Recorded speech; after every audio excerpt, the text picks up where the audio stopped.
Hey guys, welcome back to the channel. My name is Taylor. This is Steven. And today we're going to be taking a look at American things Europeans can't understand. That was so awkward. So normally I'm the one that does the intros. I hated that. But I wanted to spruce things up. I think you did really well. Yeah, that was great. I'm going to drown myself in the bathtub now. Dark. I think you did fine. I think you're beating yourself up. You'll get there. Okay. No, never again. Never again. No, I didn't like it. Never, never, never, never, never. All right, you guys. So today we're going to be taking a look at American things Europeans can't understand. And this kind of came, you remember when we did that video about the American foods and like the things that are banned from America and other countries? Yep. This stemmed from that. A long time ago. A long time ago. Because again, we're looking at the backlog and we're like, okay, what videos have we not gotten to since we stopped recording 7 months ago? So we're back. Yeah. We've got a few videos that came from that video that we've got in the pile to get to. The next one that I'm really interested in is the whole vomit in the chocolate.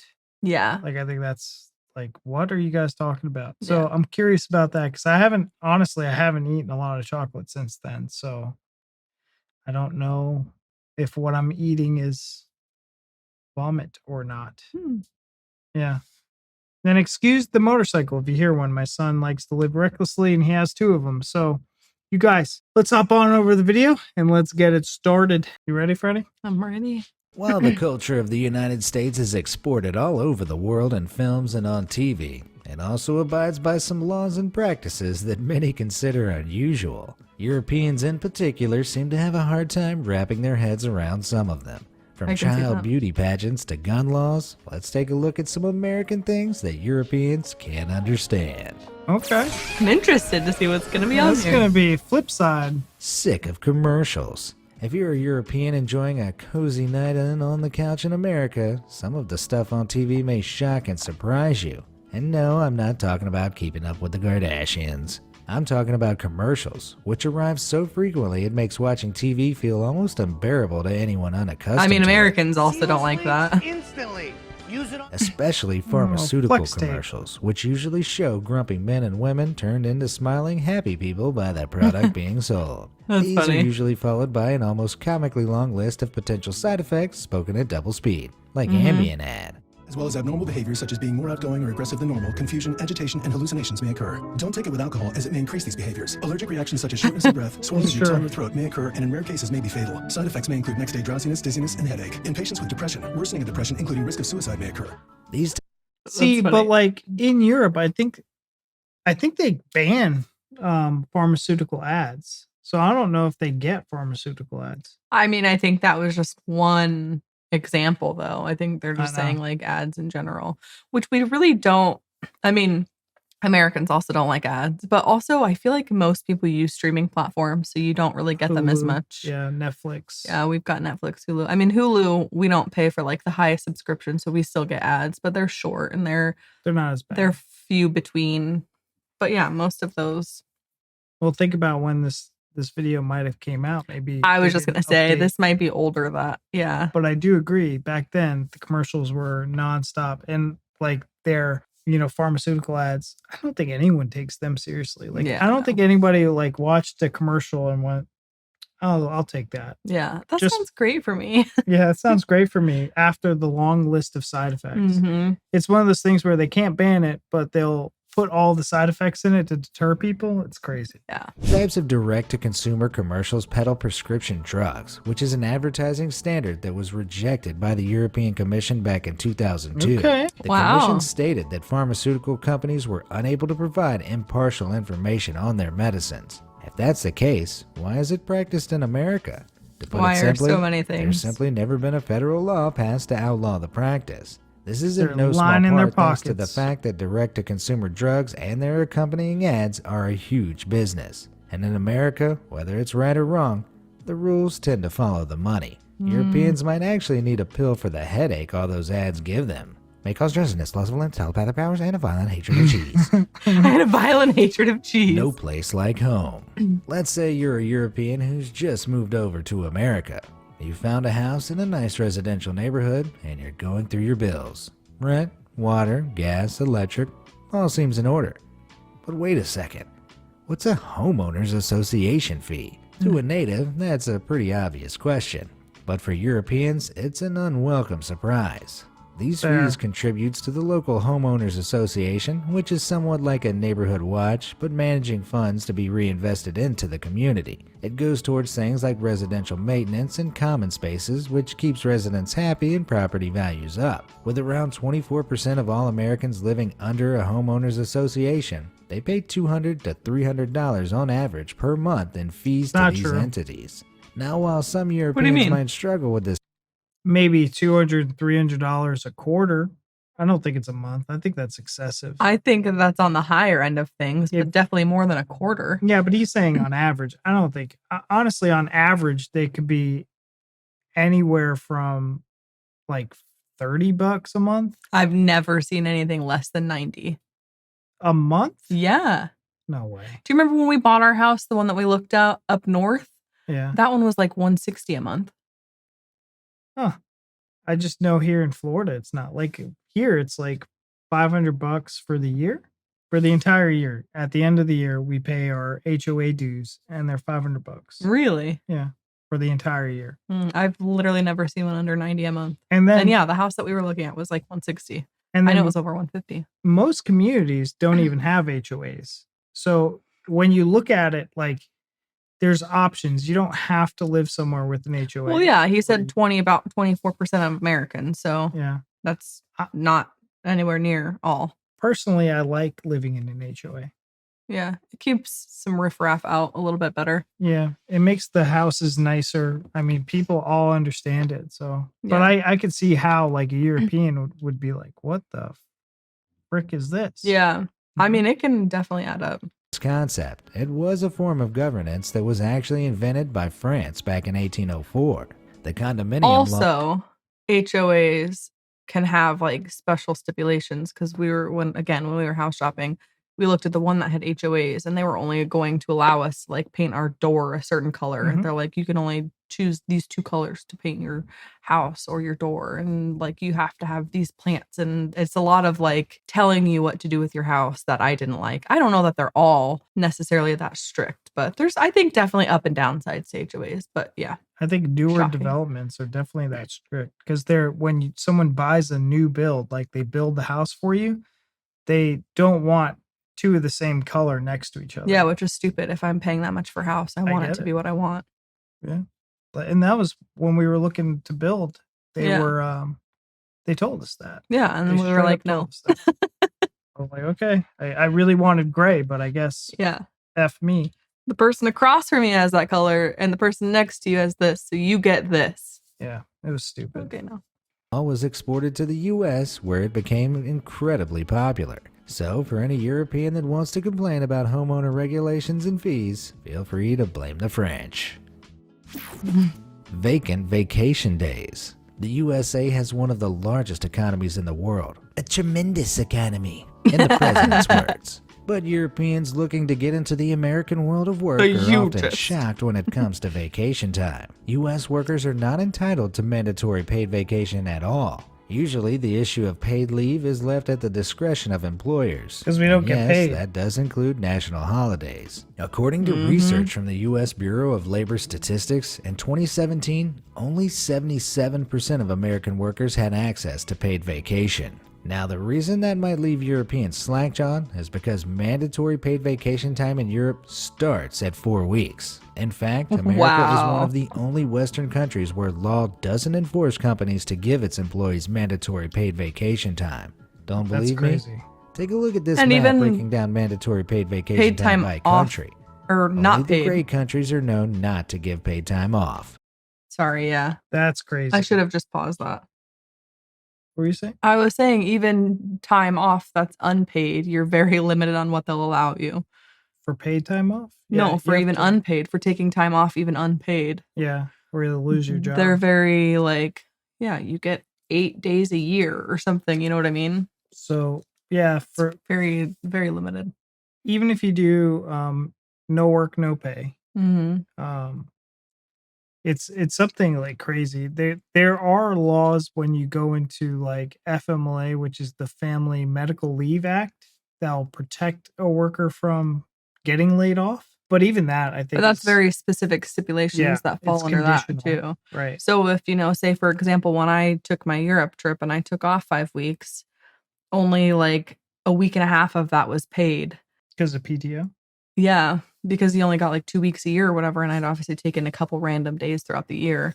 So I got like a week and a half of that or so was paid. So the rest, I'm like, okay, well, I would take it unpaid. I saved up for it, and they almost didn't allow me. I had to get somebody to cover every single thing that I did for those 5 weeks, which is fine. But to almost not allow me when I'm willing to not take the pay plus like make sure my job is covered is just crazy to me. But I think that the American work ethic is broken. it's In so many horrible. ways, it's horrible. Like, we work to live. Mm-hmm. And it's just unfortunately broken. And that's why you see a lot of people trying to either work for themselves or do entrepreneurship than work for a company where you have to have these strict hours and these like honestly inhumane. There's 52 weeks in a year. Yeah. You out of 52, I only get 4. I mean, I think 4 is. I would love to have a job that I was allowed 4. It's crazy because mine was half of that. And it's 40 hours a week too. Yeah. Can you back it up just a skosh? I was talking and didn't hear this last tiny bit. Yeah. Paid vacation time. Don't believe me? Take a look at this map breaking down mandatory paid vacation time by country. Only the great countries are known not to give paid time off. It's a working culture that undoubtedly favors employers over employees. Americans might want to think about learning Chinese instead, as employers in China must legally offer 5 days of holiday. Although that is after one continuous year of work. Win some, lose some, I guess. Florida man. If the United States could be looked at as a dysfunctional family, then Florida would be the weird uncle who once ran away with the circus and wrestled a tiger. Yeah. The Sunshine State is the 3rd most populous state in the USA and receives over 100 million visitors year on year. With so many people living between Miami Beach, Disneyland, and Pensacola, a little crazy is bound to be found on the fringes of society. But what Europeans aren't prepared for are the crazy antics of Floridians that make daily headlines. From Florida man believed that he was half man, half dog in March 2019 to Florida man robs bank, strips naked, then runs down the street throwing stolen money everywhere in July 2017. That's not even bad. You like, can these search aren't the even the internet worst for ones. almost Thank you, any I know. day of the year and find a headline announcing Florida man has committed an utterly baffling crime. Did you go through this is reminding me when there was like a trend thing going on a few years back where they would say like Google, because like Florida man was such a thing. They'd be like, Google your birthday, like month, day, and then put in like Florida man to see what crazy Florida man news story happened on your birthday. Because there's just every day, basically, there's a story. There doesn't seem to be an equivalent for any European countries, although the UK comes close with some of its questionable journalism topics like Britain's fattest woman ate fridge and died. Let me know the funniest local headlines you've ever seen at stories@beamazed.com. VAT trouble. In Europe, like most of the world, tax is built into the price of items in-store and online. So what you see on the tag is what you pay. But Europeans visiting an American store might be left doing a double take at their bill when they reach the register. There's no national sales tax or value-added tax in America. Instead, American taxes differ by jurisdiction, of which there are around 7,000. Differences in these local rates, state taxes, or combined state and local taxes means that final prices for the same item can differ from one street to the next. For first-time shoppers in the U.S., this unpleasant surprise is a rite of passage that no one asked for.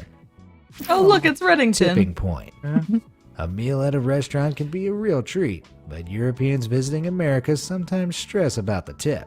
Although tipping anywhere up to 20% seems normal to most Americans, there's no such obligation in Europe. Indeed, it's mostly seen as a bonus reward for good service, and in some European countries, it's even considered rude and excessive to leave a tip. The Really? American federal government, however, states that tips can be used to satisfy the difference between We the tipped while we were employee's over there, and we hourly got a lot wage of, and like- the standard minimum wage. This means food servers, valets, and in-house staff in certain states can be working for a federal wage of just $2.13 per hour, which is about €1.96. I made So $2.39. if you're a European visitor made to the $2.39? States, get ready to factor in your tip to the overall price of your meal. You might well be contributing to a struggling waiter's rent. Child Honestly, you beauty are. pageants. If you've ever been unfortunate enough to have watched an episode of Toddlers and Tiaras on TLC, I think you might side with the Europeans on the next matter. Yeah, Child I'm beauty not into pageants are this. common across America and usually consist of dolled up little girls being thrust onto a stage to entertain a crowd of screaming moms. It's truly bizarre. But what's agree. equally strange is how the craze got started. Child pageants originated from American Better Baby contests in the early 20th century. What? Babies would be scored on characteristics like weight, quality of skin, and face shape, supposedly in the name of helping to educate mothers on best practices for healthy babies. But of course, it That is wasn't just for wild. education purposes. There were also cash rewards and trophies for top-ranking toddlers. This has slowly devolved into the bedazzled tradition of pushing a child on stage in full makeup and styled hair to do a dance routine for prize money. Although some European countries host similar but smaller events, others like France have gone as far as to ban all such pageants, claiming they're an unhealthy way to treat young girls. I fully If you agree. ask me, their general creepiness alone should be enough to slam the brakes on child beauty pageants. Honey boo boo, no thanks. What do you think of the whole beauty pageant thing in America? I think they're awful. I could never. Yeah, I don't agree with them. I think it's putting little girls in to deal with way too much at way too young of an age. Yeah, I hate it. Size is everything. According to an old saying, everything's bigger in Texas. But if you're a European, you'll probably think that about all of America, right down to its people. It's no secret that America has a little bit of a weight problem.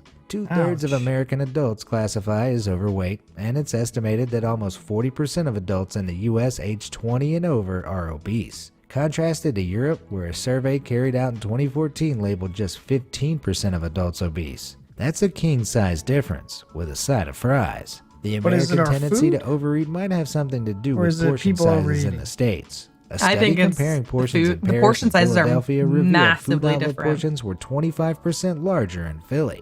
And a review of 17 different single-serve foods like yogurt and Plus candy the shit bars in our found that food. 14 of them were bigger in Philadelphia. While a one-state to one-country comparison doesn't necessarily represent the whole, Europeans on social media often comment on how much bigger everything seems stateside. Have I mean, you those are noticed all, this like, difference in portion massive. sizes? Yeah, Let me know those in are the like comments a below. pizza challenge and Bonus stuff. points but for food puns. Still, yeah. Like we went to Oh, McDonald's sugar. in Italy, Living in and the America small can fry really was like give you a taste for like the sweet drastic. life, but your teeth won't thank you for it. Why? Well, some American foods and drinks have been found to contain huge amounts of sugar compared to their European equivalents. And that's why everybody's Some common fat. bread Yeah. brands contain up to 6 grams of sugar per serving, Mm-hmm. 6 times the amount found in European counterparts. But it doesn't end there. Taking a look at Pizza Hut's sugar content reveals most of their stateside pizzas have close to double the amount of sugar per slice as European versions. Wow. And in Starbucks, a UK venti white chocolate mocha will contain 62.4 Are you grams of heartbroken? sugar. But in America, that shoots up to 72 grams. Oh I've my heard of goodness. sweetening the deal, but any Europeans making the trip across the Atlantic might leave suffering from the toothache. Gaps in the market. European standards of building a public restroom involve plenty of privacy, mainly in the form of cubicles with doors that are more door I'm than curious. gaps. Seems obvious, but it's a standard that Americans just can't seem to adopt. Yeah. With ridiculously large gaps at the top, bottom, and sides, it makes for a truly uncomfortable first visit to an American toilet for It's unwitting weird. visitors. On their first time, Europeans are I left don't- feeling I don't- especially I don't know, I have a susceptible urinal. to unwelcome visitors and peeping toms. Yeah, Some I'm people always like, even "Don't resort look to at me." taping up the Like, gap it's- to yeah. prevent prying eyes looking in. But as strange as the design seems, there are some theories as to why Americans build their stalls this way. For a start, What is- high floor Why? gaps allow for easier cleaning, and they do make it simpler to pass toilet paper from one cubicle to another. On top of that, the vertical gaps act as a deterrent for anyone thinking of doing anything naughty behind closed doors. But there's always That's the a chance you might stupid accidentally reason. get a real eyeful. Maybe just close your eyes before entering any American restrooms. Interesting. Triggered. It strikes many Europeans as a bit odd that in America you can pick up your groceries from one aisle of a store and a gun from another. That's fair. Indeed, you can buy guns over the counter in places like Walmart, and ammo can be found in pharmacies. But seeing as guns are still legal in many parts of Europe, what is it that Europeans find weird about the gun-loving, rifle-wielding, Second Amendment-touting American citizen? It might have something to do with America's gun-related death rate, seeing as per capita, there were 12 gun-related deaths for every 100,000 people in America in 2017. Very few European countries exceed 3 gun-related deaths per 100,000 people, and none even come close to America's 12 per 100,000. The causes of the problem are fiercely debated, but it might have... But we're like significantly larger. We are, but it's still a problem. Yeah. That could be a whole nother video. Yeah. You know my to do feeling with on how it. easy it is to buy a gun. Background checks are usually carried out, but a research survey from Harvard in 2015 estimated that a third of American gun owners have purchased a firearm without a background check. In Europe, many countries like Austria and Germany require would-be gun owners to go through a rigorous 7-step procedure before owning a gun. That's how it should be. High-caliber handguns are outright banned in the UK, and many categories of semi-automatic weapons are illegal to own across Europe. It's simply much harder to legally purchase a gun in Europe than it is in the US, which I'm sure is a trigger point for some. Have you noticed any all-American quirks of your own? Let me know in the comments section below. Thanks for watching. Thanks for watching. Yeah, no, I am actually curious. What do you guys think of anything in the Europe?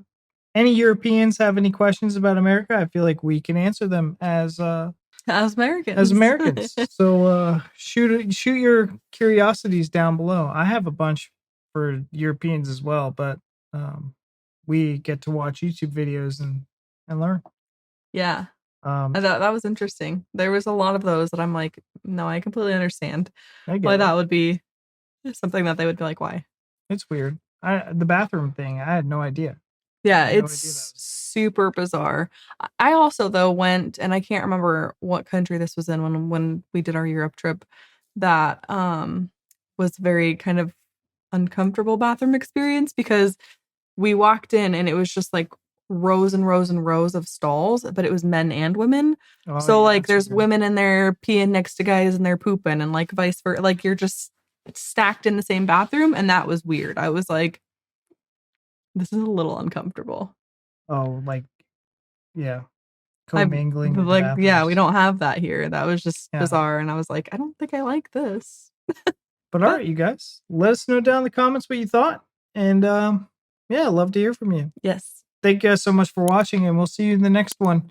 Bye.